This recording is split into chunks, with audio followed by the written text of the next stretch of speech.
Hey, what's up, y'all? I'm Blue Badge Crypto, bringing you this Bitcoin and market update. Before we get going, if you're not already on Twitter, get over there at Blue Badge Crypto.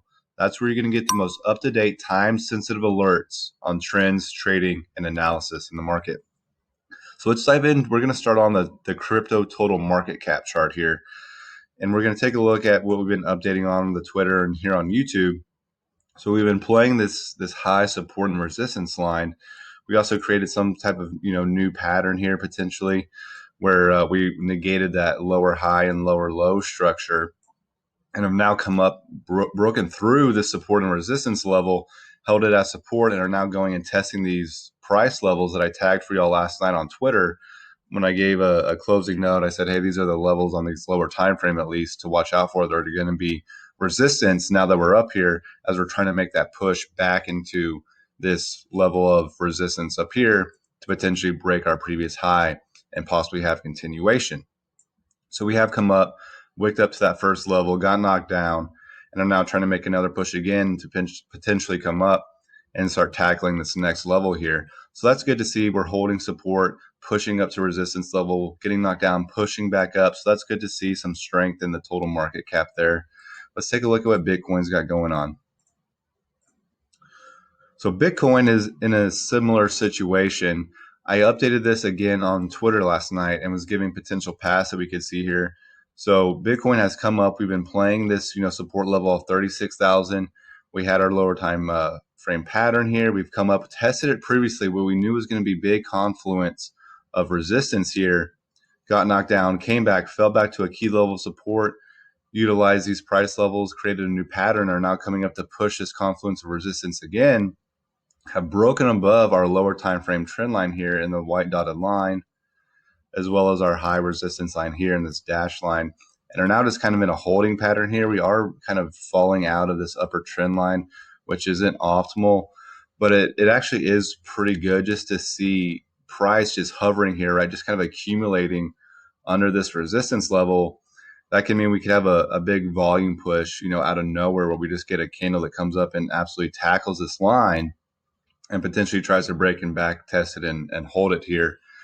I did give those paths that we could see, right, where we could, and one of them was just kind of crabbing out here where we get stuck in between this resistance level and the support level here, and we just kind of end up doing some crab action over here, which wouldn't be the best, because then it would be pretty difficult to say which way are we going to break here.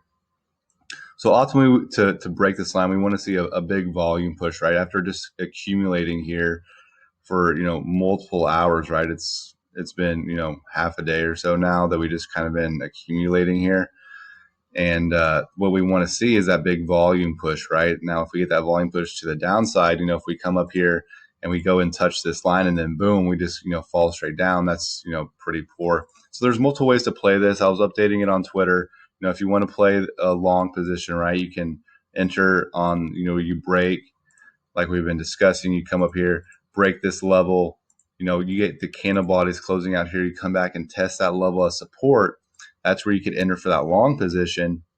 You could place a stop loss to your liking, something like that, where you'd be targeting a loss of less than 2% of your total risk, and then you could target the channel line, you could target the red line, take profits in between. So there's multiple ways to play it. If you wanted to play a short here, similar situation, right, where we'd come up, hit this yellow line, and get knocked down with volume, like I said, and you could play this wick high here, where you'd be willing to lose that 1.17% of your total risk. You could play it up here to your liking. So there's multiple different ways to play it, however you want. It's just watching the market and see what we're going to do. And I'll be keeping my eyes on it. What I do also want to take a look at are the EMAs, and what are the EMAs doing right now. So on the hourly time frame, we are getting above the 200-day EMA, which on any time frame is a pretty good trend indicator, right? If we're below the 200-day EMA, then we're probably in a downtrend. If we're above, then we could be starting an uptrend here.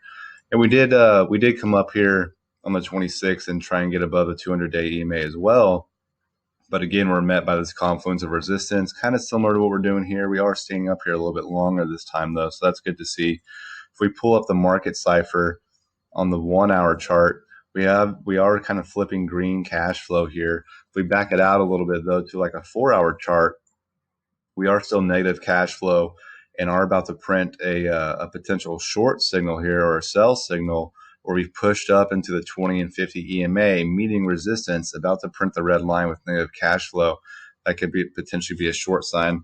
We also have, going a little bit higher time frame, are some bearish divergence forming here, right, where we have a high in the market price, right? Y'all see that? So we have a high and then a lower high, but on the oscillator we have our high and then a higher high. So that's going to be a bearish divergence there, still negative cash flow. And then again, on the 6-hour chart, you're pushing up into the 20 and trying to come up and meet this 50 EMA, which is just going to be another confluence of resistance here, right, as it's coming down here, almost going to be in line with the yellow line at 38152 here. And that's just going to kind of add to this resistance level right here, right? And again, that bearish divergence, and again, potentially printing that short or sell signal there. So something to keep your eyes on. So far, just some crab action. We haven't done too much action since all the updates on Twitter last night. But if you have any questions, go ahead and throw them down in the comments. I'll do my best to answer. But that's what we're looking at for Bitcoin right now.